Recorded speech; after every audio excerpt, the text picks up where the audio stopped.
Regarding Men, Episode 32, The Gift of the Masculine Side of Healing. Hey everybody, Paul Elam here with a voice for men and an ear for men. I'm with the inimitable Janice Fiamengo and of course the irreplaceable Tom Golden.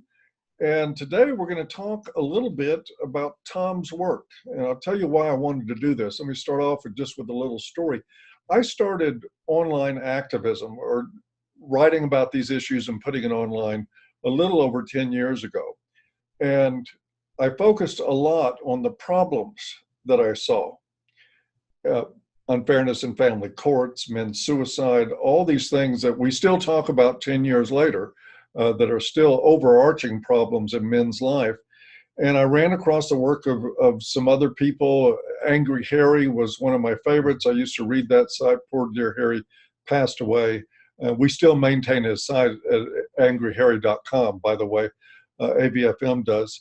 But back during that time, I started poking around on YouTube, and this is when men's issues really very first started getting mentioned on YouTube.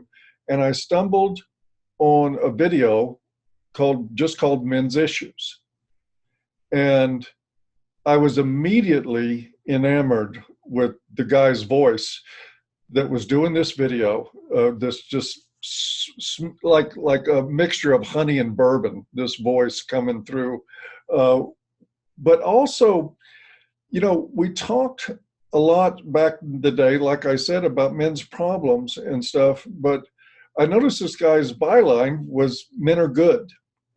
It was something, actually a positive, proactive statement about men. And I was used to saying men are fucked, men are screwed over, men are in trouble. But I wasn't saying men are good. And so I saw that and I really wanted to give this a listen. And the thing that I still stands out, that there was a turning point for me from that video. And I've never told Tom this. There was a turning point in the way I viewed things and the way I approached things when he said, and I don't remember verbatim except for part of it, that often we misconstrue that men's lives are about power and control.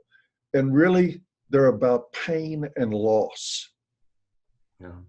And I just stopped right then and there emotionally. And that hit me right where it counted, that this was, it was a story of my life. It was a story of most of the lives of the men that I had known, and certainly the guys that I was writing about and advocating for in my work, that their lives focused around pain and loss. And Tom laid out that and all the rest of the other issues in a very, very clear and concise way. I still go back and watch this video every once in a while. And that was really what introduced me to Tom Golden, was that experience. And it was a great one and has proved to be great in all the years since. So I just wanted to toss that out there. And this is why I thought it was important that we do have one of these discussions about Tom's work and why he approaches it the way he does, what exactly he does, because it's very different than what I do and what other advocates do. And it's very needed, very, very important.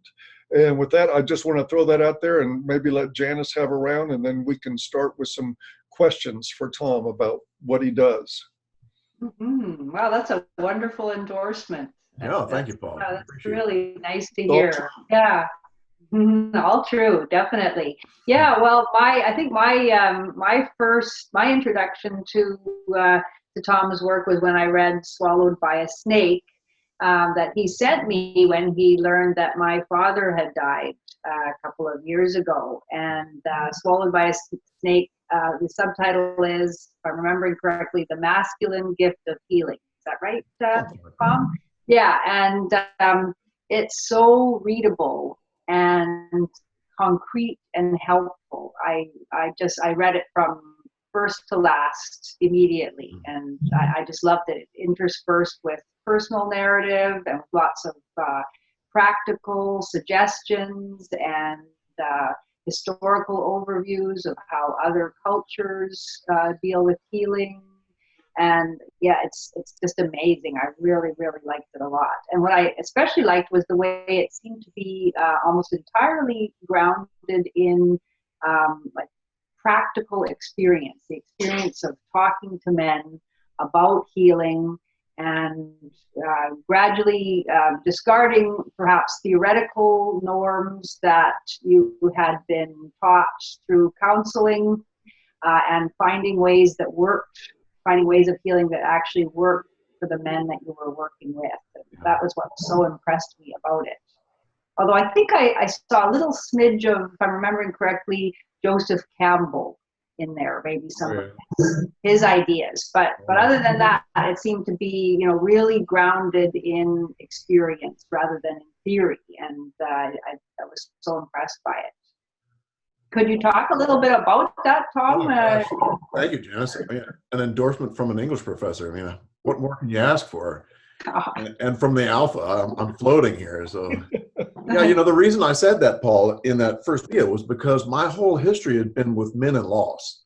I started back in the 1970s working with men who were in crisis. And the reason I did that was because no one else would take me. It took me a year to find a job, and finally this one place that I would accept me was a Center for Death and Dying.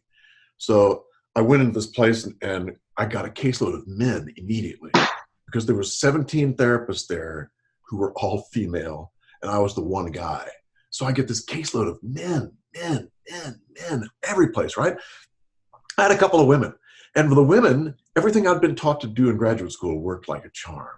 It was great stuff. You sit and listen, you make eye contact, you talk about the past, you talk about your feelings, and an hour would go by like that, right?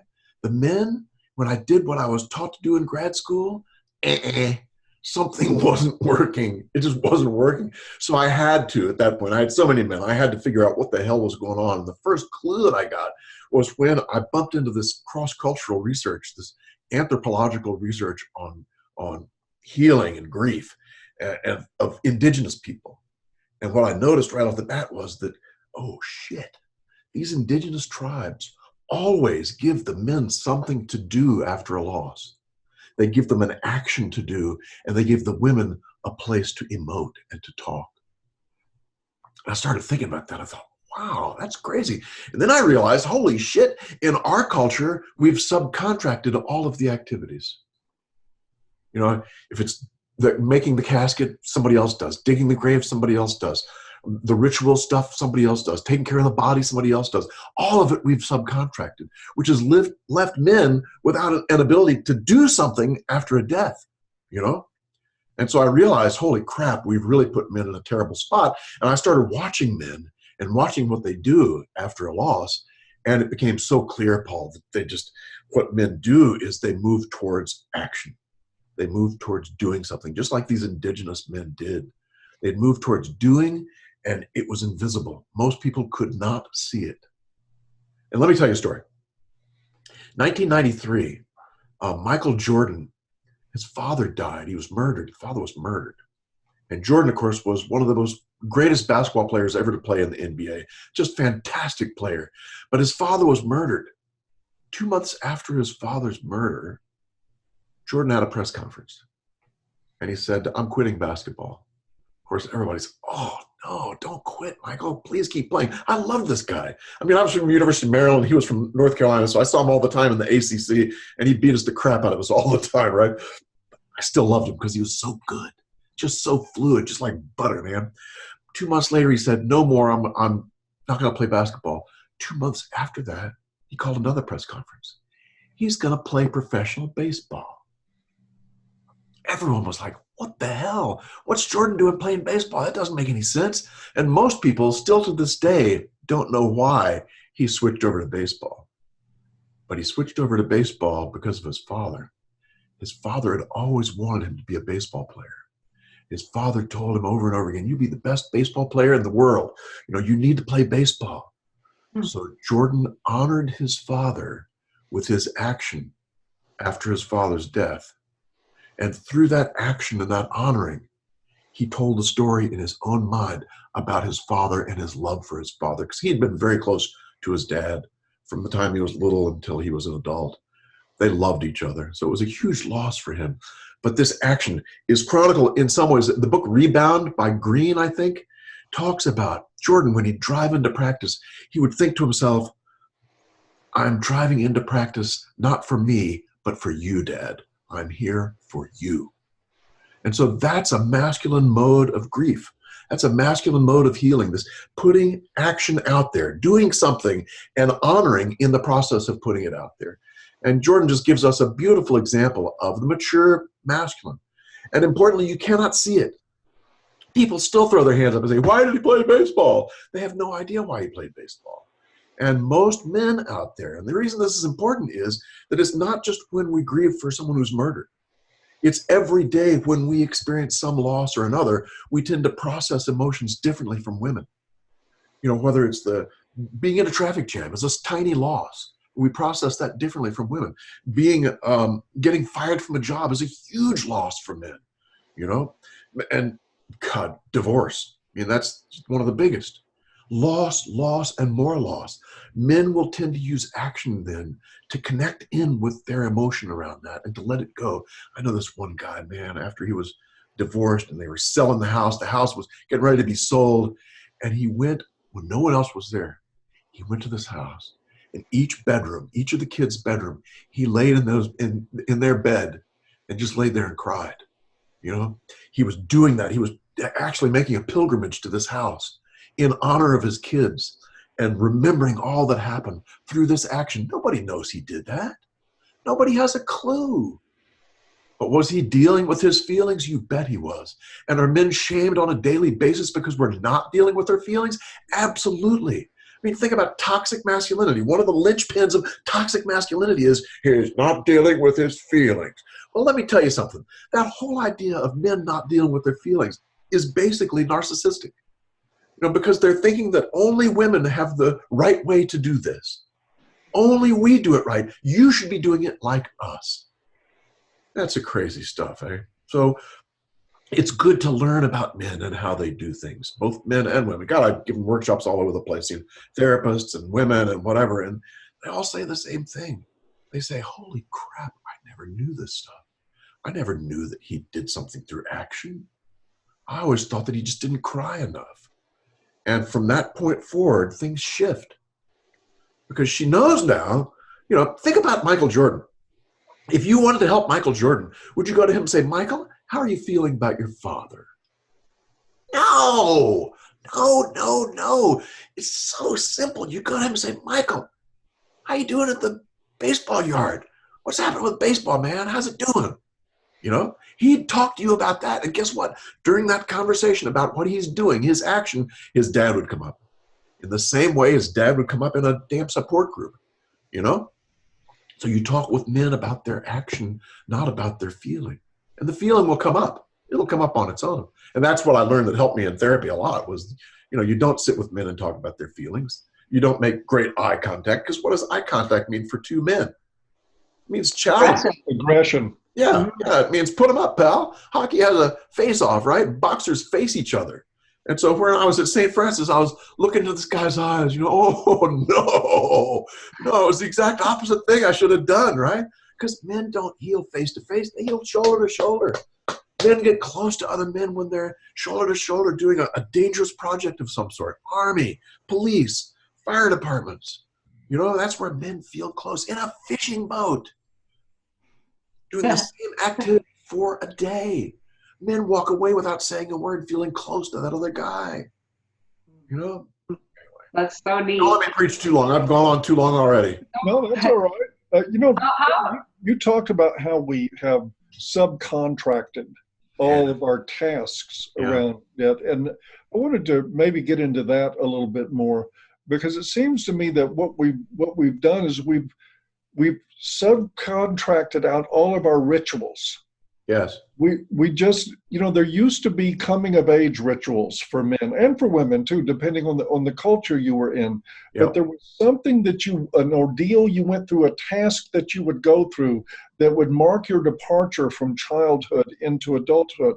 And we have literally stolen those rituals from men in our culture for the most part. I mean, still Jewish people still have bar mitzvahs, but other than that, there's just, I mean, almost no rituals whatsoever. We have subcontracted them out. Yes. I'm wondering if your story about Michael Jordan, if he was creating his own ritual. Of course. That's exactly what men do. They create their own ritual. They create their own space. And most people cannot see that. And the men out there listening, think back, guys, when you had a loss, what did you do? I'll bet you $1 to a donut. You did something to honor whatever it was that happened in one way or another. Yeah, man, we've lost those rituals. We've lost a lot. And you know, we've given ourselves up for the Industrial Revolution. You know, we've moved away from that community and those rituals into a place. Can you expand on that a little bit more? Because I think that's a huge piece of this. I don't think there's anything, even counting feminism, nothing has impacted the lives of men and all people like the Industrial Revolution. Man, 170 years ago, Paul, we had rituals. We had black armbands, we had wreaths for the door, we had bereavement stationery, where people would write letters, notes on stationery. I've been trying to get in touch with Facebook and say, look, here's what you can do. Just put a little black band around a person's profile, if they ask for it, that says they're grieving. Because see, all these rituals, what do? They let people know, you know, here I am grieving. The White House did bereavement stationery. They had bereavement handkerchiefs, you know, where you'd have this black hanky. The women's hanky had lace all around it. The depth of the lace told how long that person had been grieving. I mean, all of these things. And the man's hanky was flat black, just flat black. But people could tell. He pulled out that hanky.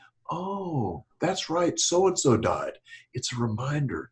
All of these little things added up. And we lived in communities then, too. So, you know, we weren't in like chocolate drop little places where, you know, people didn't even know each other.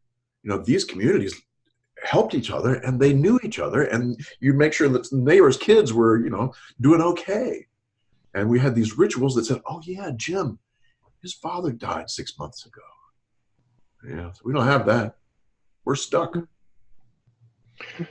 But men, being the creative creatures that they are, do find ways.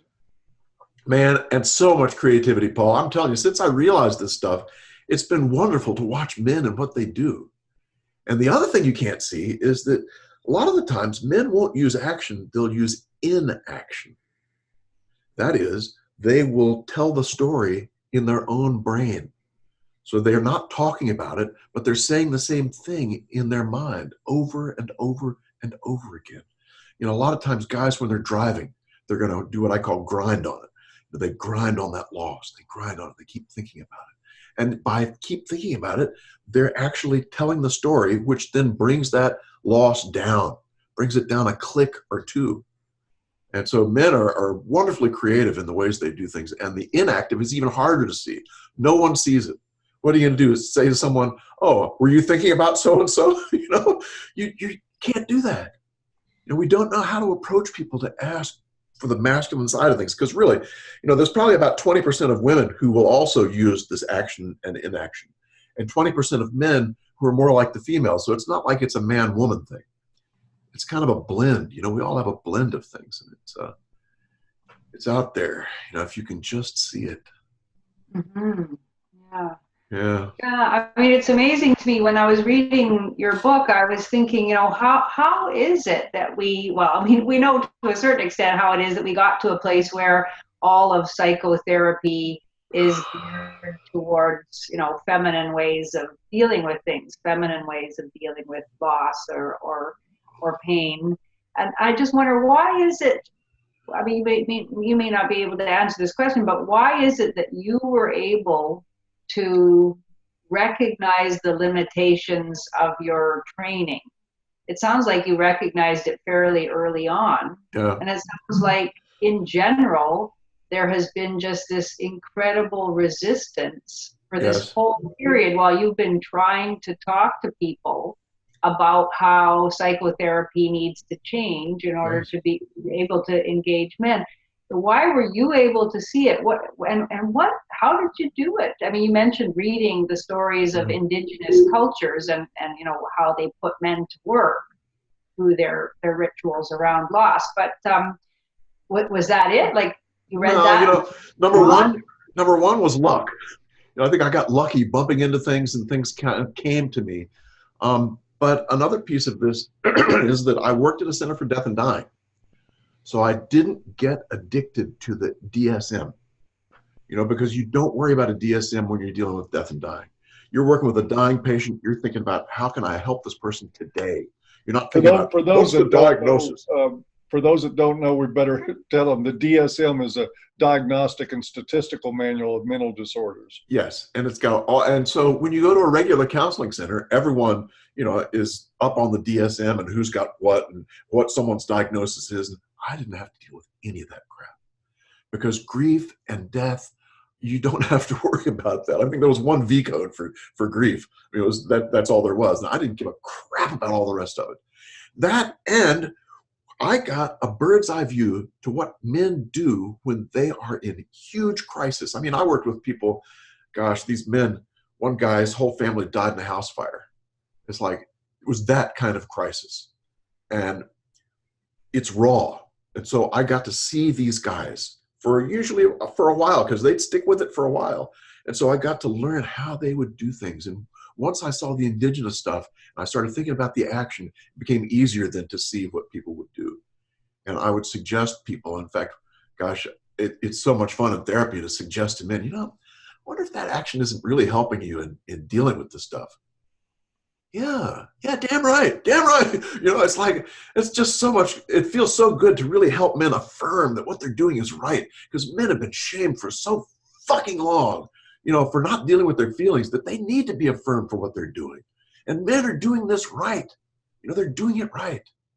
Most men, some men are probably, who knows what, but the men I've run into are doing things right. I think we got to acknowledge, and I certainly would hope you'll correct me if you think I'm wrong, that, the masculine way of dealing with loss isn't a tremendously easy one in a lot of ways. It is difficult, and I think it speaks sometimes to the suicide rate and depression rate and alcoholism that we see in men that centers around loss.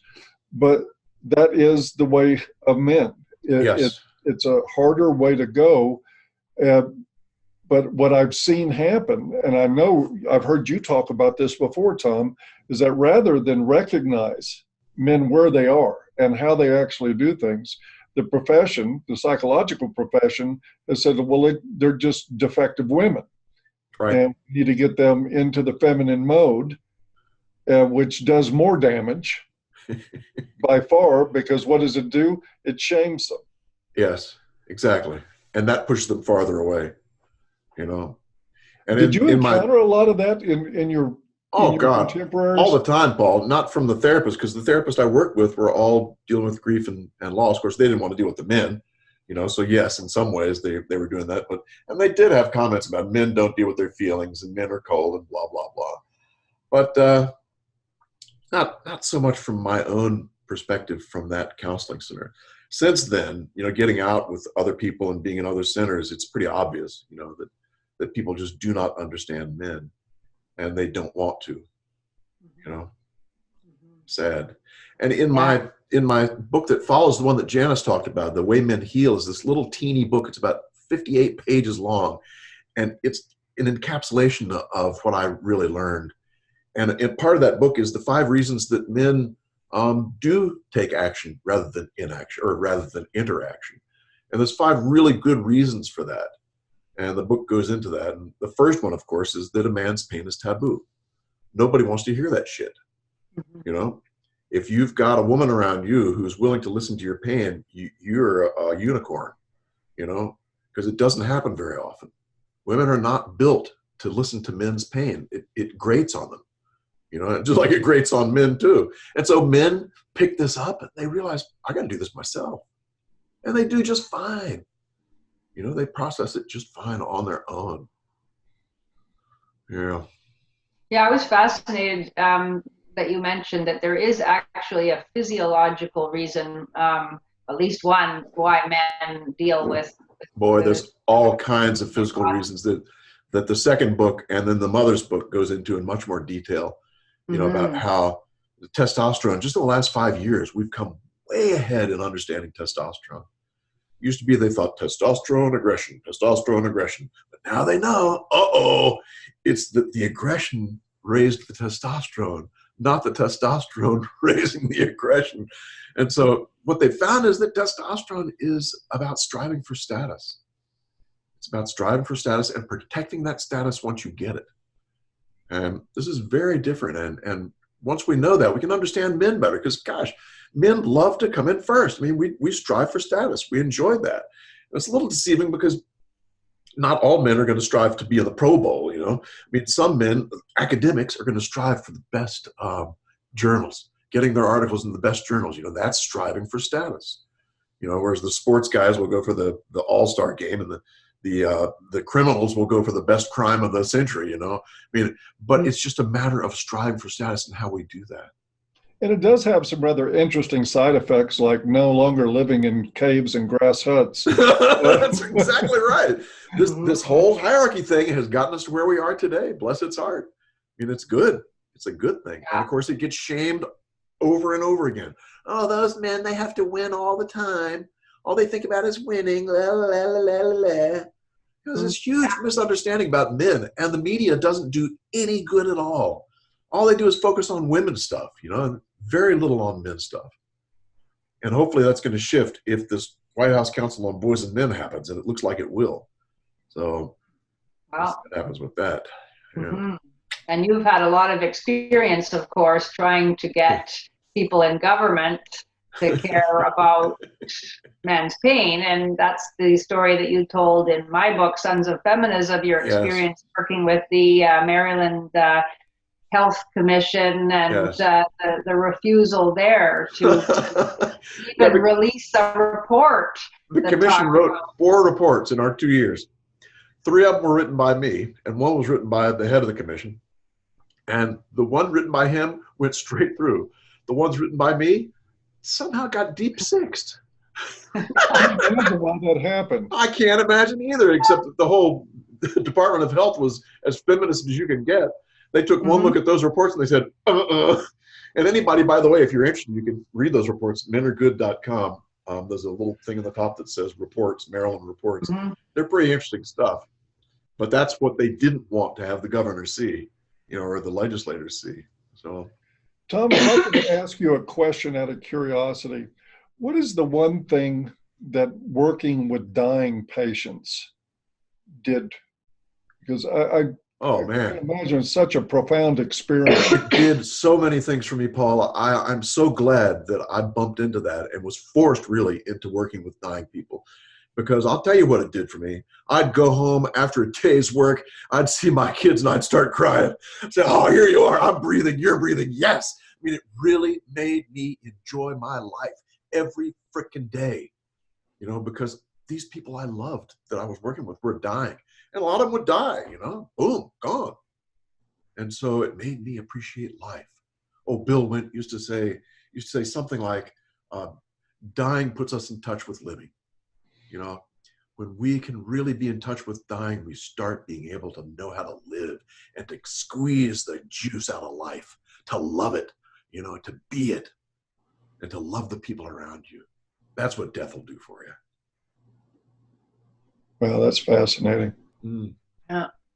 And in your book, Tom, you talk about the distinction between depression and dealing with grief, dealing with pain and loss. And yes, two different things. Yeah. And it's complicated, but the general gist is that, you know, when someone's depressed, usually it has to do with negative thoughts in one way or another. They're thinking about themselves. They're thinking negatively about themselves. Whereas dealing with loss, it's not, you're not saying you're a bad shit. You know, you're not saying you're a terrible person. You're just, you're sad. There's so much sadness that you're weighed down. You know, sadness, we talk about teaching children. In fact, the mother's book that I did, the Helping Mothers Understand Boys, which was a book that I wrote because I saw all these mothers out there that don't have fathers in the house. You know, so I wanted to help them understand their boys a little bit. And so one of the things we did was teach them about feelings. The book talks about how do you teach a boy about feelings, you know? And what we talked about was you teach him about the body, because almost always it's the body that will help the boy understand his emotions. You know, what happens when his body's feeling down and he's pulled down and he's feeling like this, he's sad, most likely. When he's up in the air, like after a touchdown, yay, he's feeling better, you know. When he is anxious, he's probably breathing very quickly. When he's angry, he's probably breathing in a way that is staccato. He's holding the breath.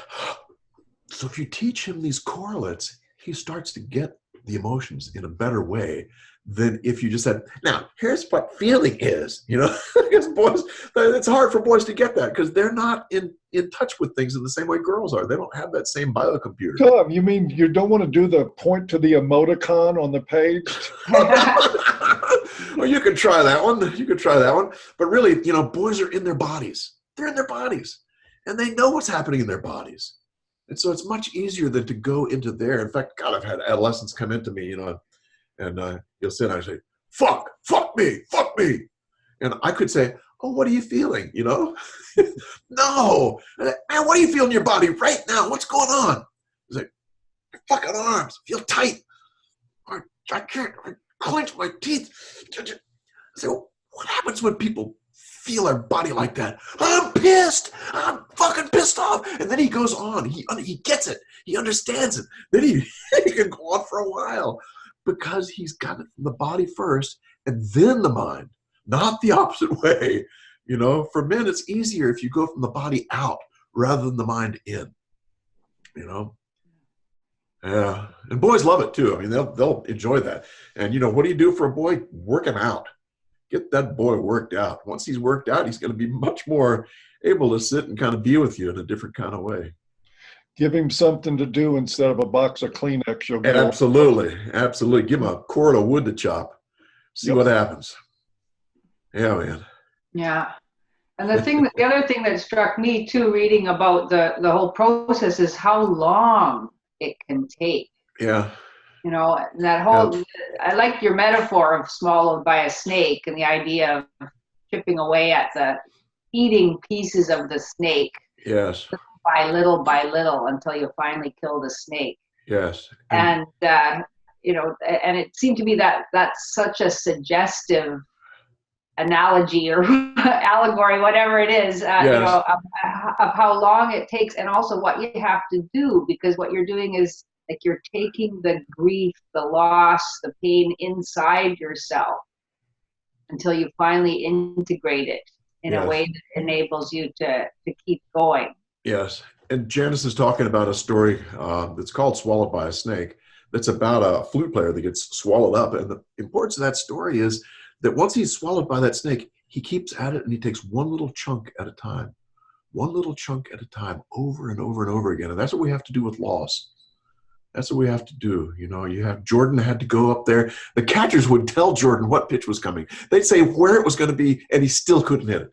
But, you know, it's like, God bless his heart. Oh, me. I think it's important too. I'm going to throw this in there because, you know, a lot of times in the course of therapy, what we're really dealing with is loss. Even when it's dead, it can be the loss of good parenting, the loss of fair treatment in the home. And that sets up a long grief process for people. And I love the analogy that Janice brought up because that lets you know it's okay to take your time. Yeah. This is very big stuff. Yes. And almost all therapy comes down to grief, in my experience. Yes, and I agree. If you get a little bit at a time and move on and don't expect yourself to be healed overnight or to get over the anger overnight or any of this stuff, it makes the process a lot easier. Yeah. You know, I've got a healing playlist on my YouTube channel, Men Are Good, that I think I've done 4 there, which kind of starts out talking about men and how we heal differently. And I haven't gotten to the one for the testosterone and the precarious manhood yet, but that might be something you could check out. And on my Patreon site, I've got all the old videos I used for this international grief class I taught, which is maybe 15 videos or so that go into more detail about all these different losses and what happens. You know, a little plug. Yes. Yeah. Yes. Did you mention Tom's Patreon? Look in the low bar. You will find a link to Tom's Patreon where you can and should, I would dare say, support his work. This is important stuff, and we only have one Tom Golden. Oh, Yeah, That's absolutely. Yeah. thank you. Yeah, your work is really uniquely affirming, I think. Well, You know, thank you, Janice. the whole idea that, you know, even in the title of that one book, that masculinity it brings a gift, that masculine ways of doing things, masculine ways of responding to the world, masculine ways of being a self in our society, that those are all gifts. You know, it's so obvious as soon as you start thinking about it, but it's so much obscured in our man-blaming, man-shaming culture, and I really appreciate that. Well, thank you. And you know, I just thought of it now. Another reason why I understood things better was because my father. And my father was a wonderful, beautiful man who just loved me completely. And when you have that, you find out lots of things that other people can't find out. Yeah. I mean, I think that's the biggest privilege right there. You know, they talk about privilege a lot these days, but man, I was thinking about it the other day. The real privilege is having two parents who love you. If you've got that, I don't care what race you are, how much money you got. If you've got that, man, that is privilege, you know? And if you don't, you can learn to compensate for that. Yes. You don't have to be stuck with the emptiness that bad parents leave behind. Yes. But it takes being swallowed by a snake and chipping your way out slowly, a little bit at a time, but you will get out of it. You know, you're right, Paul. It's absolutely right. Do you mind if I help close us out with a little tale of the masculine side, the masculine gift? Oh, good. Let's hear. My own life, and this is much more meaningful to me now because of your work, Tom, than it was even when it happened. When I lost my father, when he passed away from Alzheimer's disease, I had every therapist I knew was calling me. You want to talk about your dad? You want to talk about your dad? And I was like, leave me the fuck alone. I do not want to talk about my dad. I want you to quit fucking asking me. And because that's not the way, I'm a guy that does not do things that way. Well, I knew this guy, happened to be a Hispanic guy that I worked with off and on for years. And I met him for a beer. And he just said, how are you doing? And I said, you know, I'm doing all right. It's up and down. You know how these things go. And we never mentioned my father. And he got up from we were sitting at like a picnic type table, and he got up from it and walked over to my side, and he put his hand on my shoulder and he said, can I get you another beer? And that's all it took. And a tear came out this side. I didn't need to display my emotions for him. I didn't need to make an exhibition of my grief. He knew my father had died, and I didn't need to say it. That's all he needed to know in order to be present. And I think that's a great classic story. It was a very healing moment in my grief over my father. Yes. I think it's a very, very telling way that men connect to each other. Yes. In ways that are different than is expected of women. Exactly. And your work, I think, highlights for people why we should honor that and encourage it between men, instead of saying, oh, look, Paul couldn't, you know, sit there and soak up tears in a Kleenex and tell his friend all about his feelings. You know what? I didn't need to. Yeah. What you needed was that hand on your shoulder. That hand said, I care about you. This is a safe place for you. I'm with you. And he didn't need to say all that. Exactly. He didn't have to say one word. Just that hand on the shoulder said it all. Yep. And that's the way it is with men. A lot of times it's exactly the way it is. You know? Absolutely right. Good note to stop. Well, we still got to give away a humanitarian award. I don't think we've got a puta to hand out this week.